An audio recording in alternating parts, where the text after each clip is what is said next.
Good day, ladies and gentlemen, and welcome to the show on this January the 19th, 2023. It's a Thursday. Thank you for tuning in. I'm glad to have you guys here. Now, since I've been running my channel for the last 7 years or so, I've went through a number of debt ceiling debacles. And, right now, the U.S. Treasury and the debt ceiling right now, they've just begun to use their extraordinary measures. Now, what is the extraordinary measures? This is when they put money away ahead of time. Whenever they borrow money from the debt ceiling, they borrow one big, huge lump of money. It's just like, and then they take a little bit of it and put it away to fill that. It's like a bank account. The extraordinary measures part that they used the last time. So they use it up to run the government, this extraordinary measures thing. And then they refill it when they take out the next big loan, which is basically what this is. It's an enormous recycling of an enormous loan that they take out that they never repay. They just keep growing this loan bigger and bigger and bigger. Now they've got it up to over $30 trillion. So what they're doing is right now they're using that little bank account they have put away, they call extraordinary measures, and it'll last until summertime, early summer, when it runs out. But that's when the real danger strikes, is when the extraordinary measures run out. Then they have nothing left to run the government and to pay their debts. And that's the big one. The big one is nothing left to pay their debts. Because if they suddenly just run out of money and they can't write checks because their bank account's empty and the extraordinary measures is all consumed, then the whole world system, it will collapse. And I'm not kidding you guys. It's that bad. This is why they always pass it. They always pass a new debt ceiling and refill that pot. So now the clock's ticking. They're using up that little bit of extraordinary measures over the next few months. And they've always before, it's like flirting with danger, letting it get too low. It's like some kind of a game, like say you were trying to drive your car and you got into this game that you were playing to see how far you could drive with your tank on empty. That's what they're doing. you know well, you play that game once too many times, and what happens is suddenly the car goes and pulls over on the side of the road and says, oh no, I'm out of gas. I played that game, I've ran on empty too long, and now the car's really out of gas. And that's what could happen with them playing this game if they don't get it done on time. And they always let it go to the last minute, and it's like they're playing with disaster. Because absolutely, if the extraordinary measures ran out and the United States failed to pay their obligations, it would cause a financial crisis unparalleled in the history of the world. And that's absolutely true. Even though they have never let it happen, they're playing with fire. So we'll wait and see. We're under the extraordinary measures now. Now I want to talk about something else. The Saudis, they've had this deal that they formed with the United States government way back during the Nixon administration, back around 1970s, where they said, oh, well, U.S. offers protection to Saudi with their military, and the Saudis will only sell oil in dollars. This means, basically, the world oil trade, this is an oil-based economy. And this is what really has kept the dollar, King Dollar, kept the dollar on top, kept the dollar as a world reserve currency, and gave the United States this ability to just print money from a printing press and use that money to buy real goods and services around the world. Because it's a de facto currency of the world. Well, that is what did it. It's called the Petrodollar. And right now, what's happening is there's an erosion because we've had a division happen between East and West now, and it's growing larger and larger. It really got going with the trade war between the United States and China. And this division is growing larger and larger, more powerful and more powerful at this point, till now the world is on the brink of an enormous war. A world war. And so they, over there in the East, they want to establish a new financial system with them on top, and gold is the foundation of this new financial system. Over here on the West, what do we got? Well, we shipped all of our gold east. Our vaults are pretty much empty, or not empty, but there's not much there as far as gold compared to the East, where they sucked up all that gold because they knew what they were going to do ahead of time. They had this plan for a long time to destroy the Western financial system, and now they're in the last stages of bringing this plan to fruition. And what's happening is what we're seeing here is the last stages of this plan. That the Saudis are key to destroying the petrodollar, and they're starting to look. You see the picture of China and the Saudis are working together, and right there in the picture of and the okay, it says. It says there's no issues with discussing how we settle our trade agreements. This is what the Saudis are saying. Whether it's the U.S. dollar, or whether it's the euro, or whether it's the Saudi rial, it says, I don't think we are waving away or ruling out any discussion that will help improve the trade around the world, Al-Jahan said.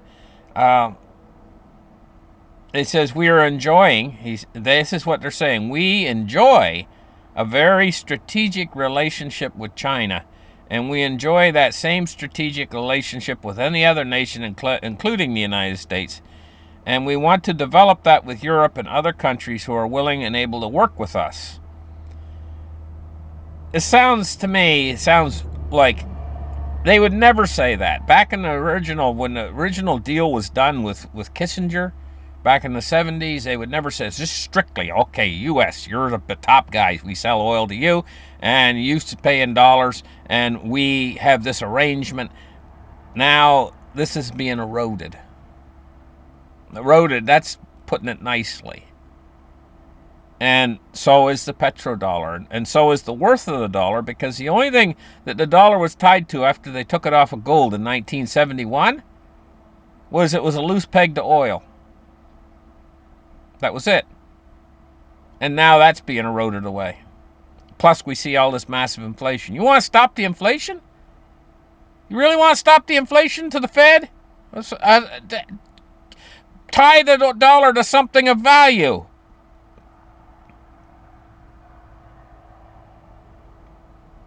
Because if you've got a dollar that's not tied to anything, I'm sorry, but it's not worth anything. Because if all it's tied to is the fact that they say so, we say it's worth something, then it ain't worth anything, because people are going to see through that. Even Bitcoin stands heavily against the fiat currencies. It's holding a very powerful price, which you're going to see today. I consider anything over $20,000 for a Bitcoin. A Bitcoin should be worth 2 cents. And what's made a Bitcoin worth all this money that it's worth is the fact that they can print unlimited dollars. They can print as many dollars as there are leaves on the trees. But, this loose peg to oil over the years is what's kept the dollar where it is. And military supremacy. And now we have the East threatening this military supremacy with their own militaries. They're working together. All the BRICS nations are working together to establish a financial system outside the dollar. And they've got it pretty much done. They've got the equivalent of the World Bank. They've got their new banking system all set up and everything, and now they're working deals with the Saudis, just like the United States worked a deal with the Saudis back during the Kissinger and Nixon administration. Anyway, moving on. Taking a look at the silver price today. It's $23.61. It's up 17 cents. It shouldn't have dropped below $24, but there you go. I consider this the calm before the storm in precious metals. Precious metals are going to take off. It's because of what the East is doing right now. you know. And eventually, this whole price gouging that's been done by the Western powers and places like the COMEX is just going to fail, utterly fail miserably on them. And gold price is going to go up to over $3,000. You know, and that means it's going to carry silver up with it. You know, we're looking at $3,000 gold. You're looking at silver in excess of $50 an ounce.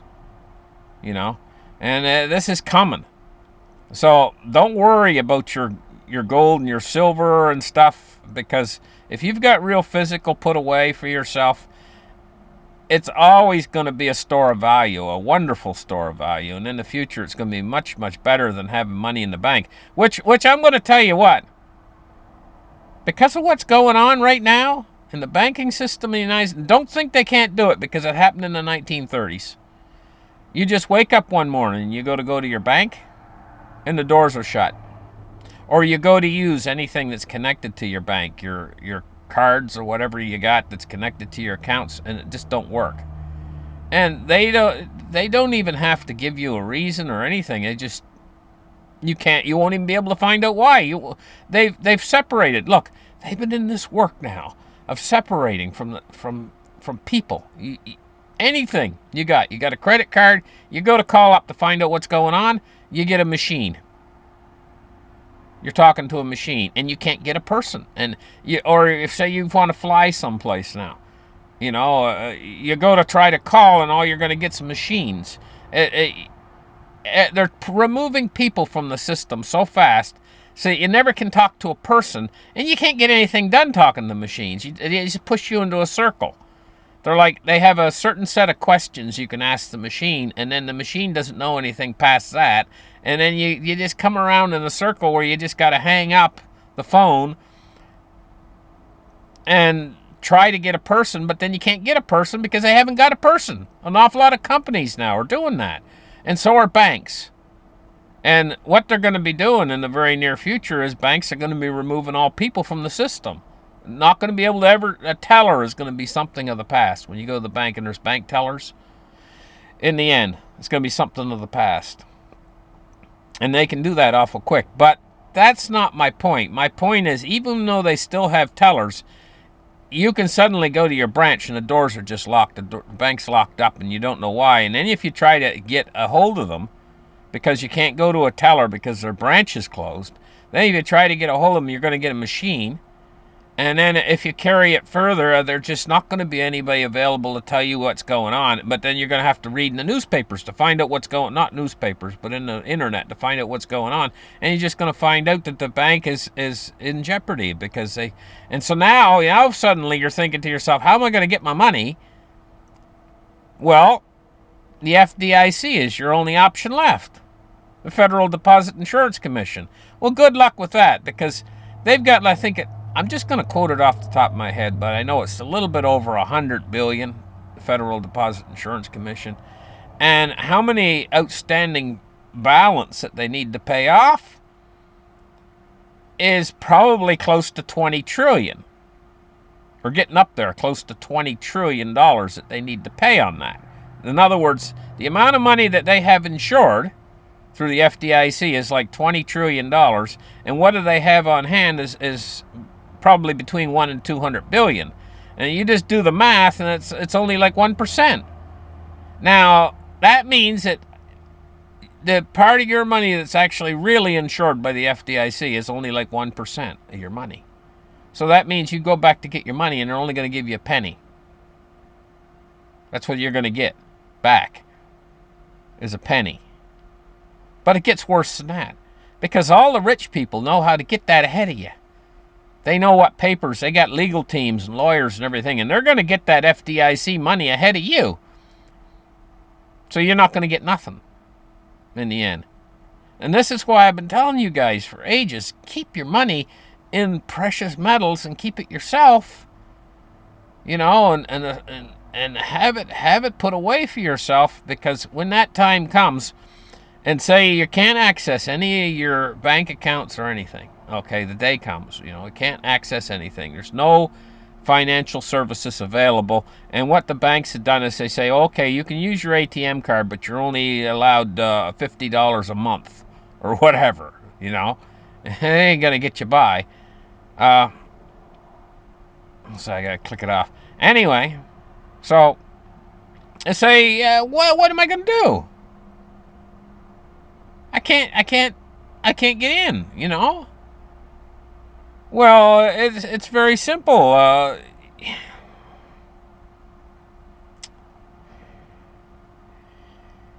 It's very simple. You're going to lose your money, honestly, in a bank. But, you know, if you got to put away in precious metals, you could actually have some money that's outside the system. So what are you going to do? You got no money. So, say this does really happen and the banks are all closed. And your specifically say your bank is closed. And, you know, these too big to fail banks are the first ones that they're going to carry the system down. I really believe that we're going to see at least one too big to bank fail in the system go down and carry a lot of other banking systems down with it in the very near future because of what the Fed's been doing in this recession that they've created. They're drying up liquidity too much for the real big banks to survive. And so now you're sitting in a situation where all access to what we call money, which is actually credit, which is this fiat currency, is cut off to you. How are you going to do anything? How are you going to accomplish anything? How many people carry money nowadays? How much money do you actually, paper bills, do you actually have in your wallet? I've been telling people for years, carry a little stash of $5 bills. Put them away. So, in this kind of a situation, you need to have a stash of cash. You need to have physical gold and physical silver. You need to have, and all this outside the banking system, and you need to have food put away, and water put away, and medical supplies put away. And you need to have a way of protecting yourself. Defensive, home defense. You need all these things. Now, who's made it so we need all these things? Is the ones in charge. Okay, I've had my little rant there. Let's get on and take a look at cryptocurrency today. Cryptocurrency today is Bitcoin is at 20,886. Now, it was over 21,000 yesterday, so it's come down a little bit. Ethereum 1533, and it's come down a little bit too. Dow Jones Industrial Average is down 270 points. Let me just refresh the page. 261 points. 30,035. No, 33,035. Sorry, 33,035. 261 points down today. The S&P 500 is down 38 points at 3890 today. We take a look at crude oil. Crude oil is up again, and it's at $80.24 for, I think that's Sweet Light crude. And it's 90. It's up 76 cents on the day so far. Bonds and rates. We're seeing bond yields are climbing today, but not significantly. The U.S. 30-year is at 3.57. It's up 3.6 basis points. And the U.S. 10-year is at 3.4. It's up 2.9 basis points on the day so far. And finishing off with the dollar's at 102.36. Don't trust the banks, guys. Don't keep more money in there. Don't keep your big amount of savings in there. Think about it right now, you know. Think about how much silver you could buy. Say you got, I don't know, maybe $30,000 or $40,000 or maybe even $100,000 just sitting in the bank right now. And a lot of people do. You know, it's part of the retirement, part of what they consider a safe. Think about how much silver you could buy with that right now. And then think about how much silver, when silver's up to like $500 an ounce, how much silver you could buy with that. So I don't think the dollar's going to go to zero immediately. It's going to go into a profound amount of inflation, and what's going to happen is as time goes by over the next few years, you're going to look back at right now and you're going to say, oh, how cheap things were back in 2023. Oh, back in 2023, I could buy a new car for $50,000. Oh, it was so cheap back then. Things were so cheap.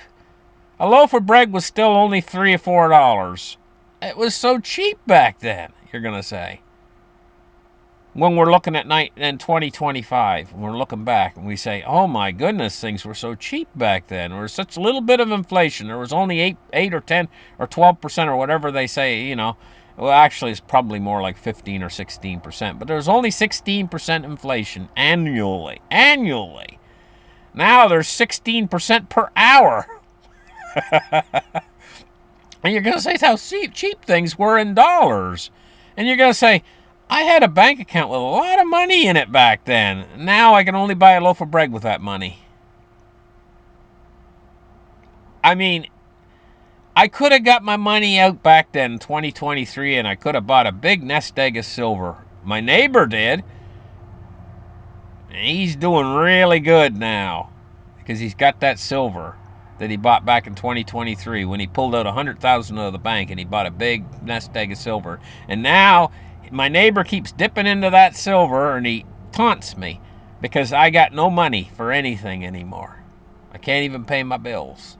That's the situation we're facing just the next couple years as things disintegrate. And you know what else is going to disintegrate?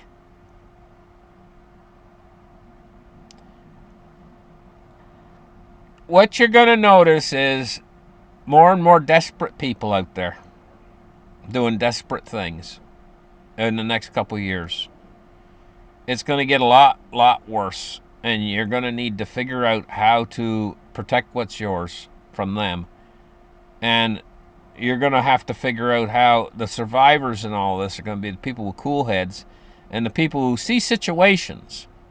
Like you hear screaming and yelling, say you're out in the street or whatever. These are the people that are going to survive all this intact. Are the people who see screaming and yelling on that side of the street. And they don't go over to see what it is. They go the other way. They get it the hell out of there. Because there's going to be situations developing everywhere, like just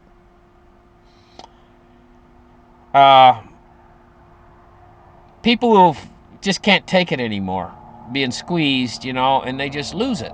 And the police will have to be called in and they're taken into custody or whatever because, and during that period of time, it's just a bit of craziness. And you're going to see that erupt. And heaven forbid you get caught in that.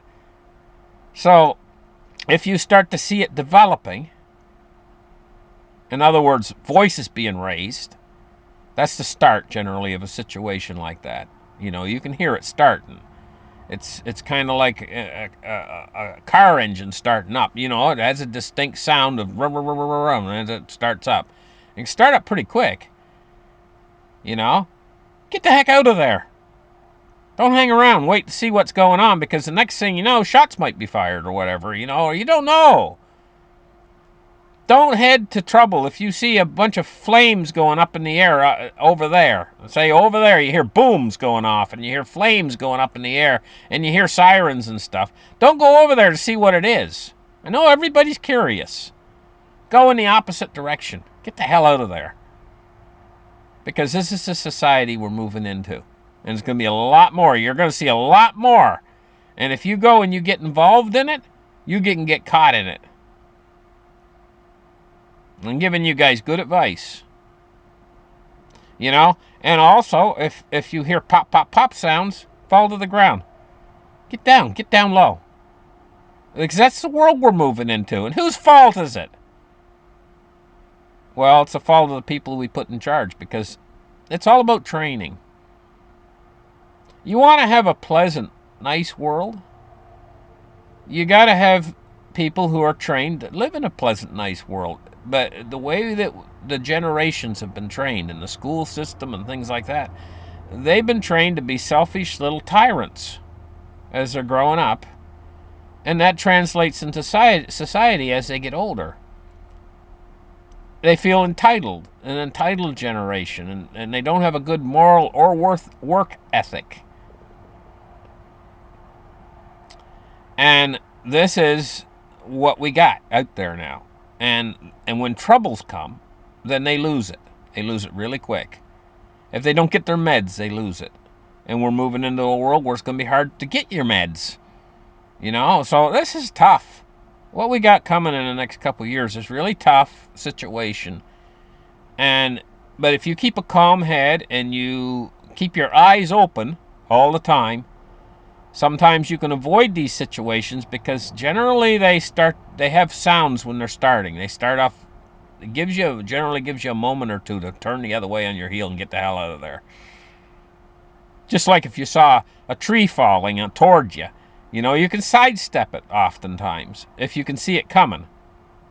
If you keep your eyes open. Many a woodsman, out there has avoided a falling tree because he's kept his eyes open and he sees out of the corner of his eye, he sees it's coming. It's falling toward him. And he's able to he looks up and he sees it falling and he sidesteps it. And whoosh, bang, it hits right next to him. He said, that almost hit you, the other guy says. Yeah, he said, oh, but I kept my eyes open, he says. I saw it coming. So you're alive today because you kept your eyes open and kept aware. Well, this is what you need to do in this society that's coming up. You're going to need to keep your eyes open and keep aware. I'm not saying it'll save you for sure, but there's a good chance it could possibly save you. Anyway, thank you guys for listening to my show. Like and subscribe, and we'll catch you guys in the next episode. Bye-bye.